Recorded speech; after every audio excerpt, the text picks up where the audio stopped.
On this section of Israel, it's hard to get away from kind of the religiosity of this place, so here's some of the sights. The first is a Crusader fortress. Now this is right on the sea, because you learn real quickly that out of the Crusades, the initial wave, they came down and they took a lot of territory, but then they were actually pushed back and really only controlled the sea coast, where they could like resupply and they had their ships or whatnot. And this is one of those places where you can walk around and see the Crusaders, of how they have their different banners, the different legions or whatnot. Even the Knights Templar were apparently here. You can see a torture rack, and even at some places we're way down deep. I mean, if you believe the Da Vinci Code or whatnot, hey, maybe they found the Holy Grail, you know, here or whatnot, or all the, you know, or all of those things. You can look out here at some of the how it overlooks the city. I forget what city name it is, but it's on top of the hill, which really shouldn't be surprising if you kind of get down to it, that it would be overlooking, commanding a harbor, a nice natural harbor.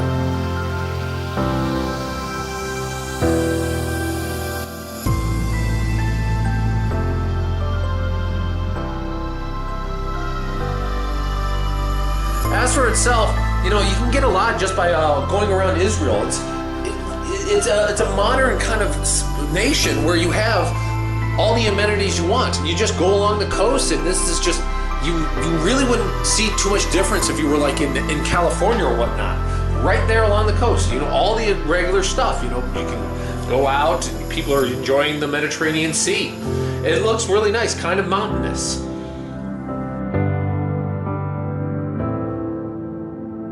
This church right here, this is the Church of the Virgin Mary. Now, why is it called the Church of the Virgin Mary? It's actually because it's built on the house of where the Mary actually lived. Now, they know this because apparently Mary actually comes from a predominant family of that age. I mean, I don't think she was like any wealthy or any political power, but they were somehow predominant. I'm not really sure what it is, and I'm sure someone else would know if you could look it up. But that's how they actually know that she lived here. This is where she was originally from, and they of course built a church. And there's a wide variety of things.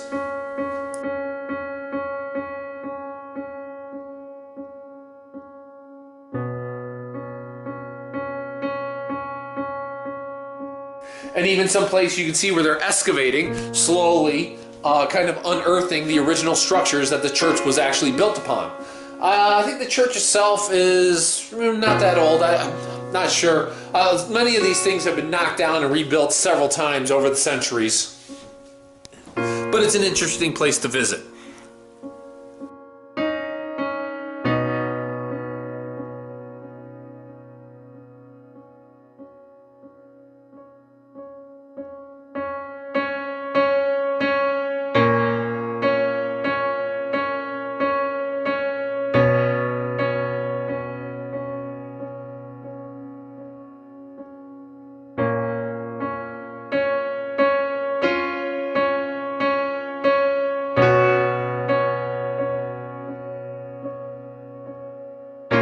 Now this location here is a fountain.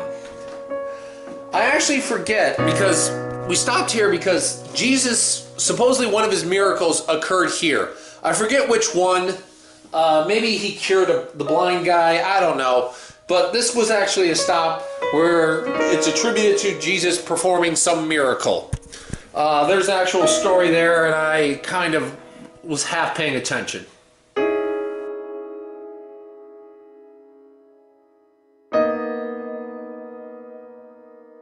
The final stop here is this is an ancient Christian Ethiopian church. It's several hundred years old. Again, this is another one where I should have been taking notes on the story, but I kind of don't really remember what it was about. The big thing is, if you look in these pictures, there's a glass case, and in that glass case there's this big stone. That big stone dates back to the 1st century, and it was here with the church, and it was used for baptisms or something like that. And supposedly it has some kind of significance, and which makes this church really special. But that's this section of Israel.